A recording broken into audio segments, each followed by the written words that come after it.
자, 여러분, 교과서와 학습지 다들 준비되셨나요? 그럼 지금부터 1차 세계대전 수업 시작하도록 하겠는데요.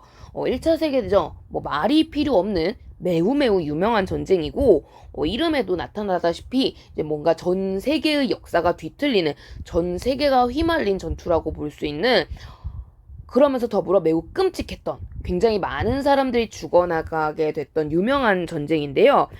이러한 끔찍한 전쟁이 나타나게 된 데는 실은 우리가 이전 시간에 배웠던 요 제국주의, 이게 굉장히 큰 영향력을 미치게 됩니다. 바로 이 제국주의가 이제 앞 시간에도 얘기했던 매우 폭력적인 이념이기 때문에 나타난 현상인데요. 이 제국주의는 이제 이름 그대로 국가의 크기를 제국처럼 불리고 싶다. 즉 우리나라를 팽창시키고 싶은데 이걸 하다 보면 자연스럽게 다른 나라를 침략하게 되고 동시에 식민지로 지배해 나가는 그러한 이제 모습들이 나타나게 된다라고 했어요. 그러면서 당시 이 열강이라고 불리던 강대국들이 식민지를 얻기 위해서 너도 나도 경쟁에 뛰어들게 되는데 문제는 이 제국주의를 열강 세력들이 모두 동시에 출발을 한 게 아니라 좀 많이 출발선의 차이가 있었다라는 건데요.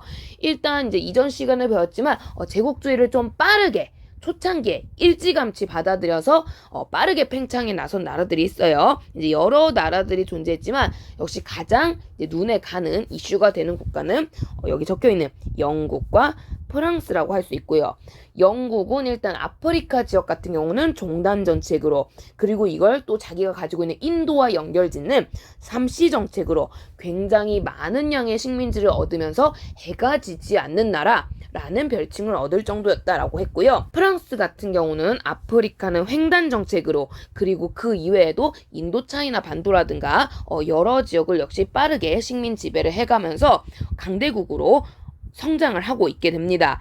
근데 이제 영국, 프랑스가 그러면서 한창 이렇게 앞다퉈서 성장을 하고 있을 때 뒤이어 통일을 완성했던 독일 빠른 속도로 추격해 오기 시작하고요. 자, 이 독일은 삼비 정책이라는 방식으로 식민지를 넓혀 나가게 되는데요. 자, 이 삼비 정책 선생님이 일부러 자세하게 밑에 학습지에 적어놨습니다. 바로 영국의 삼시 정책과 이름이 비슷하죠.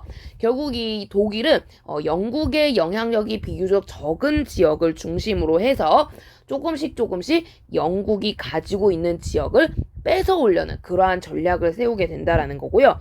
자연스럽게 후반부 출발이었던 독일과 이미 식민지를 가지고 있던 영국 사이에 갈등이 발생하는 그러한 모습들이 나타나게 됩니다. 그래서 이 독일과 영국의 경쟁이 이제 나타나는 모습을 보이게 되고요.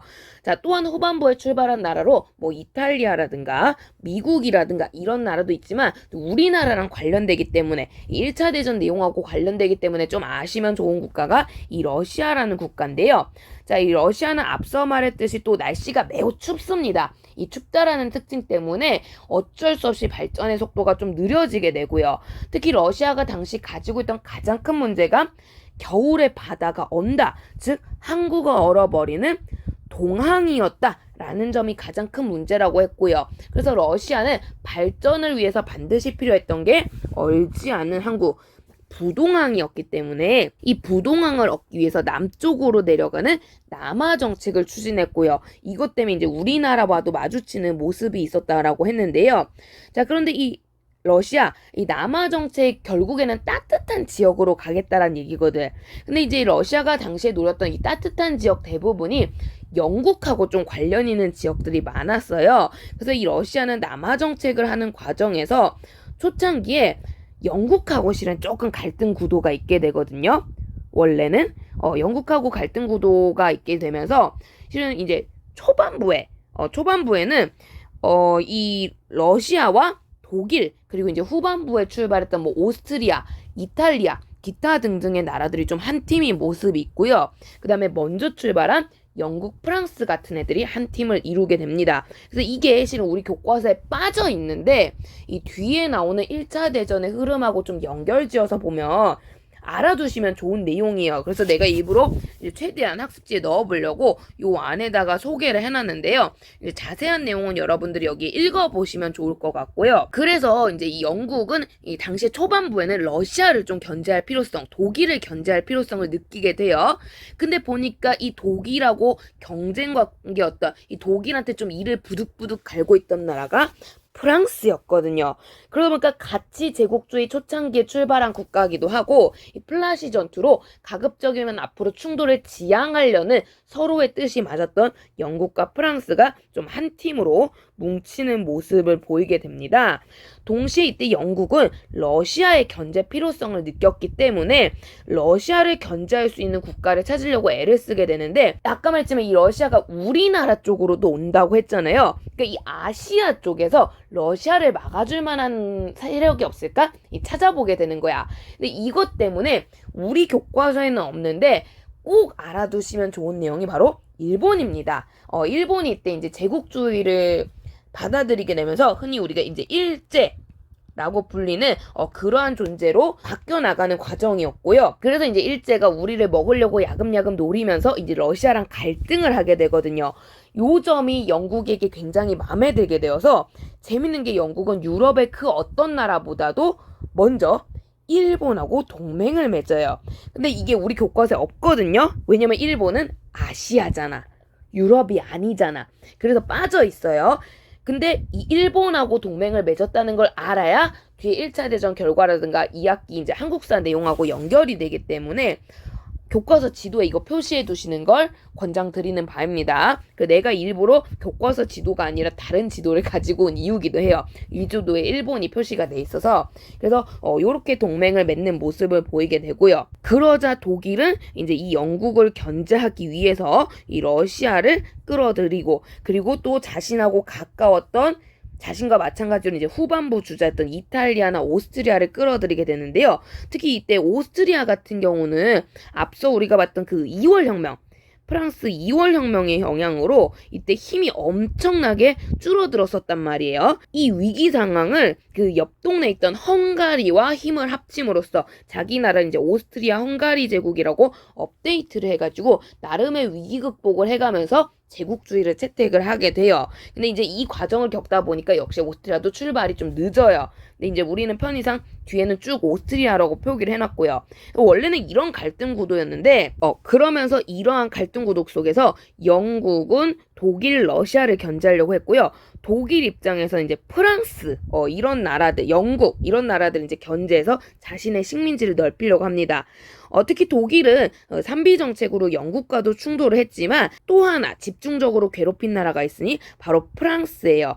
이미 이제 독일 통일 과정에서도 봤었지만 이 독일하고 프랑스 관계가 상당히 나빴었거든요. 이제 이걸 증명하는 대표적인 충돌 사건이 모로코 사건인 거고요. 이런 것들을 통해서 독일은 최대한 자신을 그동안 괴롭혀왔던 나폴레옹 지배로 프랑스를 고립시키려고 애를 쓰게 됩니다. 이러한 독일의 이제 압박에서 벗어나기 위해서라도 프랑스는 이제 영국하고 손을 잡으려는 모습을 보이게 되고요. 원래 같으면 그래서 이런 구도로 흘러갔을 텐데 여기에 변수가 생긴 게 바로 이 학습지에 적혀있는 요 내용인 거죠. 이 러시아가 남하 정책을 추진하는 과정에서 독일하고 충돌하는 일이 발생을 해요. 왜 이런 일이 생겼느냐? 아까도 했지만 이제 러시아는 따뜻한 지역을 얻고 싶어 했거든요. 그래서 영국과 관련된 지역 쪽으로 접근을 하게 되기도 하고 뭐 따뜻한 곳이라면 이제 어디든 찝쩍찝쩍 되게 되는 거야. 이제 그 과정에서 러시아가 이 투르크라고 불리는 세력하고 이제 이 중동 쪽이에요. 경쟁을 하게 되면서 전쟁에서 승리를 하게 되는 그러한 사건이 발생하게 되는데요. 이 러시아 입장에서는 당시 추위나 이런 것 때문에 이 전쟁 과정 자체도 솔직히 쉽지는 않은 상황이었거든요.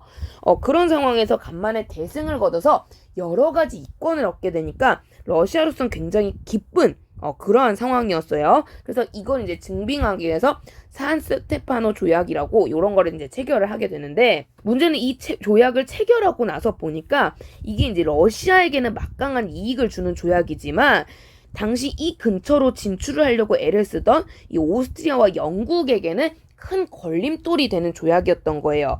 그러면서 이제 오스트리아와 영국이 러시아야 너 너무 먹는다. 너 너무 나대고 욕심부린다. 이러면서 간섭을 하게 돼요.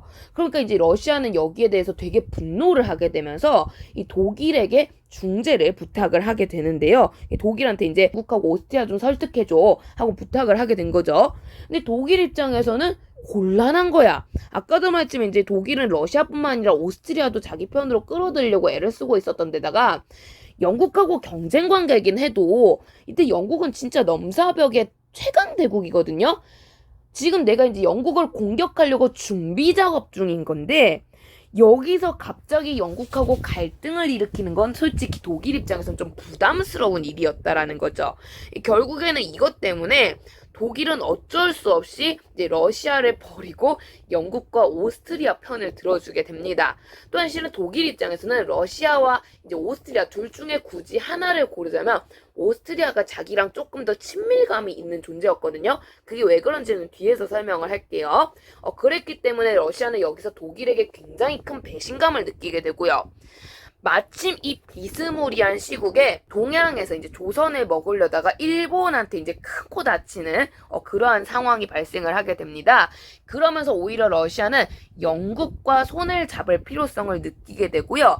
최종적으로 그래서 이 영국, 프랑스, 러시아가 같은 편이 돼요.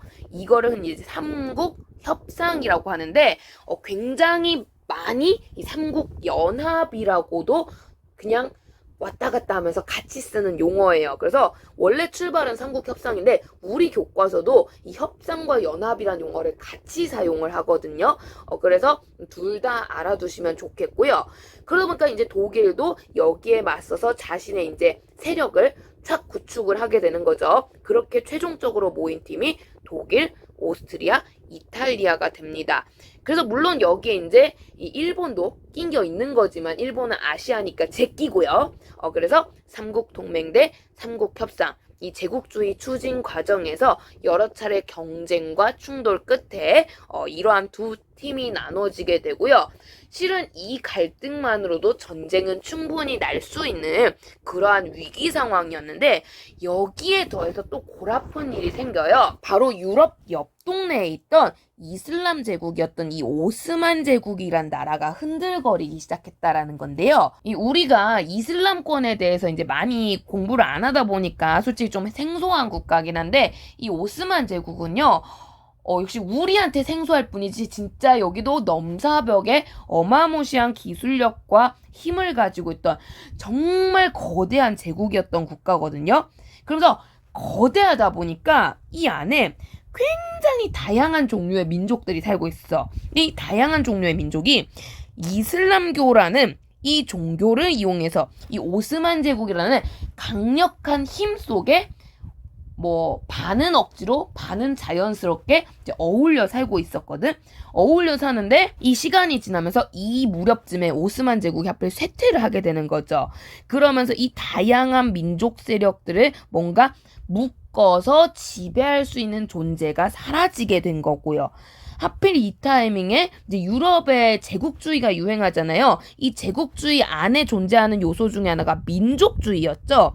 이 민족주의 유행이 더욱더 과열됨에 따라 이 다양한 민족들이 우리 편 모여라 같은 민족끼리 놀자라는 식으로 이 민족 간의 갈등이 커지는 모습을 보이게 됩니다.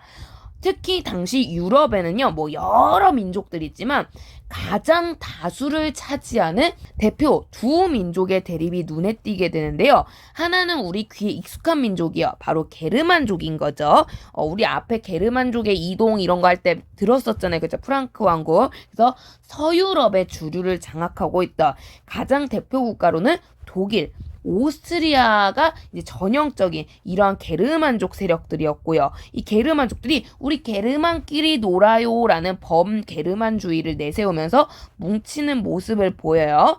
자, 그러니까 우리에게 조금 듣보잡이라고 할 수 있는 이 슬라브족이라고 불리는 족속들도 우리도 질 수 없지, 우리끼리 모이자 하면서 뭉치게 되고요. 이 동유럽권이라고 했죠. 그러다 보니까 이제 러시아를 중심으로 요 일대 국가들이 연합을 하게 됩니다. 특히 이때 이제 러시아한테 딱 달라붙었던 나라가 요 세르비아라는 나라인데요. 이 오스만 제국이 약화된 틈을 타서 독립을 해서 존재하게 됐던 굉장히 약한 나라인데 이제 러시아한테 같은 민족이라고 붙어서, 그러니까 근데 러시아가 또 영프라는 강대국하고 한 팀이잖아요. 이제 뭔가 좀 발전을 해보려고 시도 중이던 나라였어요. 그래서 팀이 가뜩이나 좀 이 삼국동맹, 삼국협상 갈등이 치열한데 여기에 민족적 대립까지 더해지게 되는 거죠. 그러면서 특히 이 다양한 민족들이 경쟁하는 요 일대 지역, 여기가 이제 발칸반도 지역인데 이 일대가 유럽의 화약고라고 불리면서 진짜 언제 전쟁이 터져도 이상하지 않다라고 불리게 되는데요. 자, 이 일대 큰 갈등이 발생하게 되네요. 바로 범게르만주의 중에 한 존재인 오스트리아와 방금 새로 발돋움하려고 했던 소국 세르비아와의 사이에서 갈등인데요. 이 보시다시피 두 나라가 붙어져 있죠. 이 영토 확장 과정에서 문제가 발생을 해요.